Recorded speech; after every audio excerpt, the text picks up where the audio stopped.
Okay, so this vid starts out in the middle of a read of Al-Haytham's story, his second story. We're gonna try to understand the character of Al-Haytham and Kaveh, as well as figure out why they go together. They are in love, Your Honor! Enjoy. Sometimes, which is fair because people were, also treating him in a sense kind of wrong. So they were like, oh, well, you're just a genius, obviously, based off of his story quest. Oh, well, you're just a genius. You don't know anything. And whatever. Ugh, what a nerd. Oh my gosh, he's such a know-it-all. Okay, well, fine. So he spent so much time by himself, he didn't know how to greet people.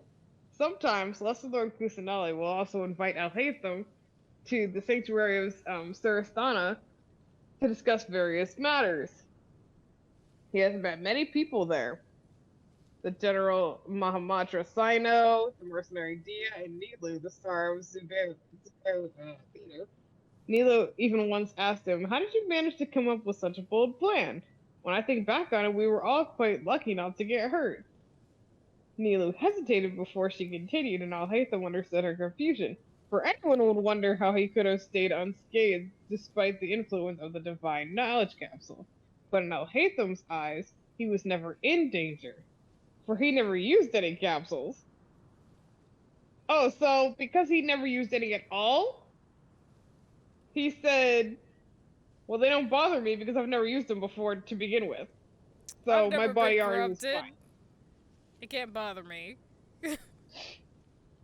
As for how he managed to do that, it was all thanks to his role as a scribe.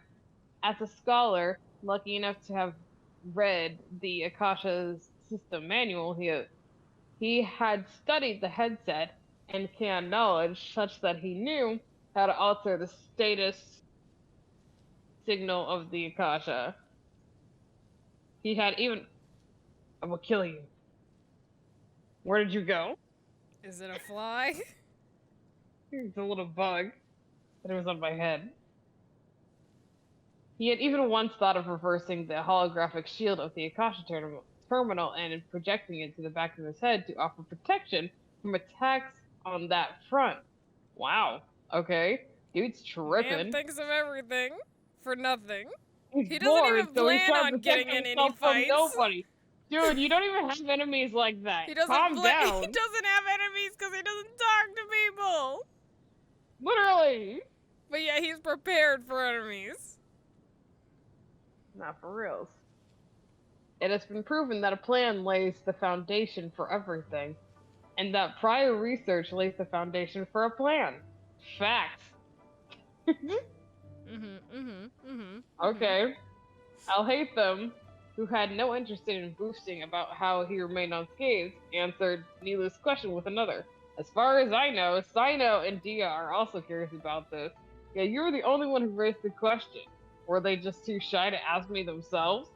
Why are you picking fights, bro? Just answer a question. Boy. The audacity of this man.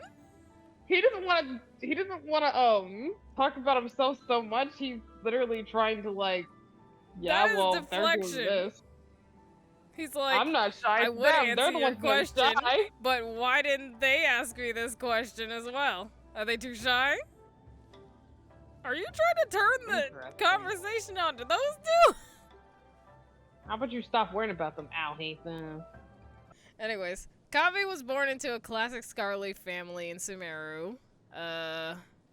His father was a Ratalis Darshan, and once worked at the academia, while his mother had graduated from Krisharwar. You like your mama. And much as he would later become in life, she too was a famous architect. You like your mama! Influenced by them, Kaveh was interested in architectural design from a young age. He would sit in the living room as he sat at home playing with block puzzles they had brought for him. Theirs was a house in which words were not necessary. Kaveh would gain his understanding of home from this time. However, their blissful days were not to last. Sometime before... Oh! The poor baby never heard and I love you. Not for reals. Sometime before he joined the academia, his father would, at his encouragement, join the Inter-Darshan Championship. The competition itself was not a complicated affair, but his father, who became a favorite to win, would miss becoming champion by a hair, and then proceed to go missing for a time afterwards. Soon as the bad news came, his father had perished in an accident in the desert. The suddenness of this misfortune threw mother and son into disarray. His mother was hit particularly hard. Being a sensitive soul by nature, her current husband, her husband's passing would cause her to break down, sending much time into anxious, gloomy thought. As for Kaveh, he would see his father laugh and promise to bring something nice back for him as he walked out the door every time he closed his eyes to sleep. Oh my gosh. Young Kaveh thought that he had not said anything. His father might not have taken a part of... had he not said anything, his father might not have taken part in the contest, and he would not have gone missing afterwards. And finally perished as a result. But no matter how he begged, the past could not be changed. His father's death, his mother's agony, all these things could no longer be taken back, and were on the account of a single thing he had said. He came from a household of no words, and as soon as he spoke up, somebody died! From that day forward, he would live under the shadow of that guilt. His mother would say that her husband was a man with a good heart, and that life at such a happy, or at a person's side made her happy. Indeed, after his passing, she would never smile again. Home went from a sanctuary of warmth and light to a cold and lonely hall. Kaveh would often find his mother sitting on a sofa, staring into her trembling hands in silence. This is sad. She could neither draw anything at all, nor conceive of a design in her mind.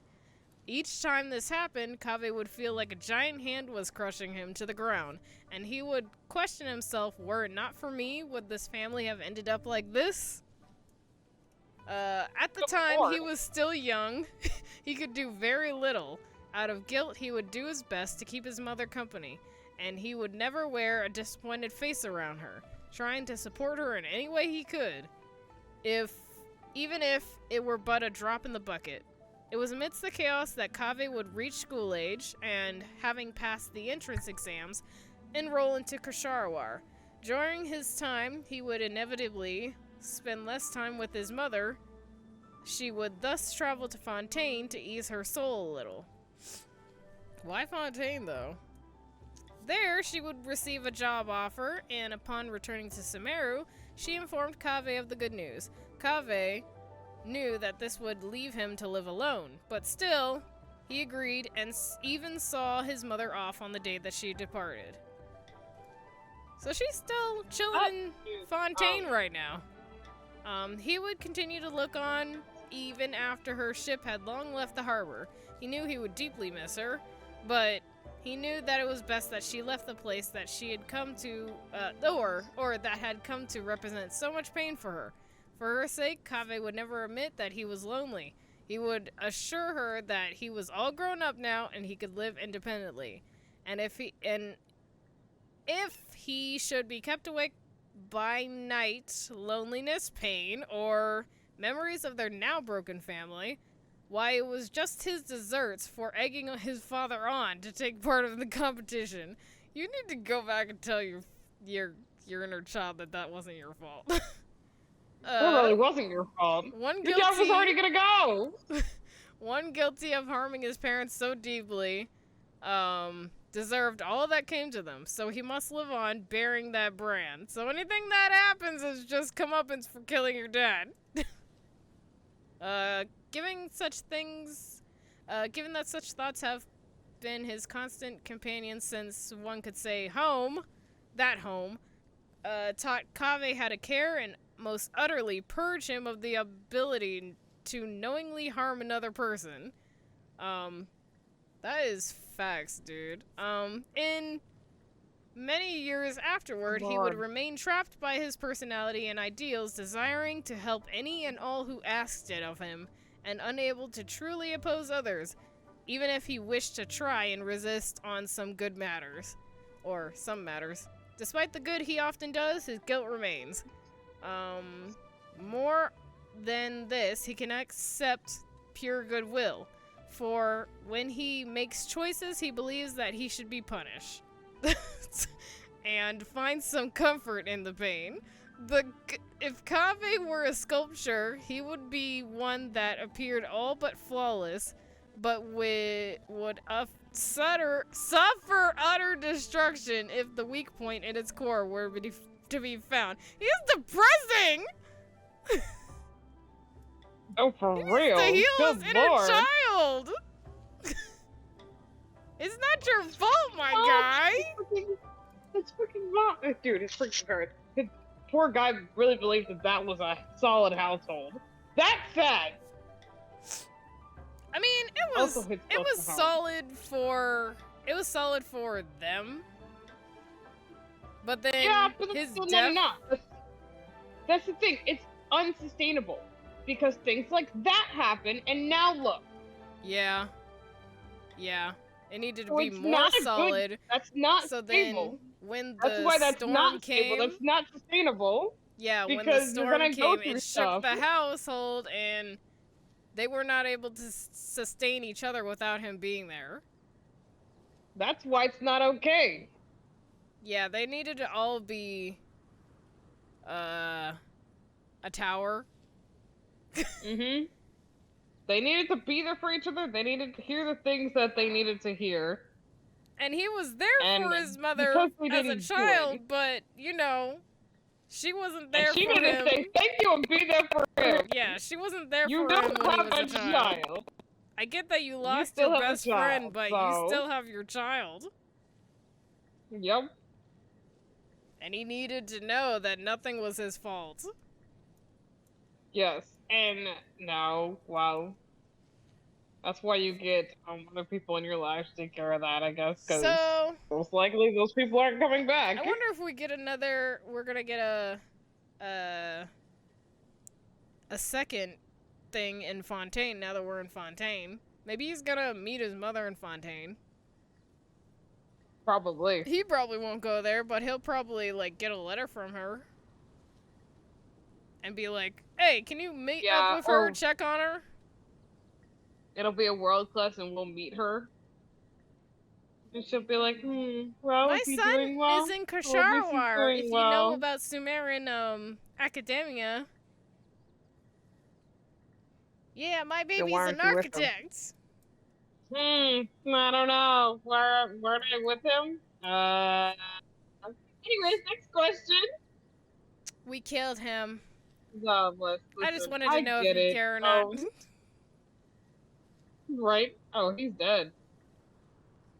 Yeah, he was overrun by guilt You from know? his past from when he was like 7. So like, he killed himself. Jumped off the academia, in fact. I'm gonna get him to stop feeling that way. Actually, he jumped off the Palace of Alcazar after he built it. Maybe that's why he's still with Al-Haitham. He's able to say whatever the heck he wants to Al-Haitham, and Al-Haitham's still here. Al-Haitham comes home every day. Yep, he's not leaving. He lets him stay.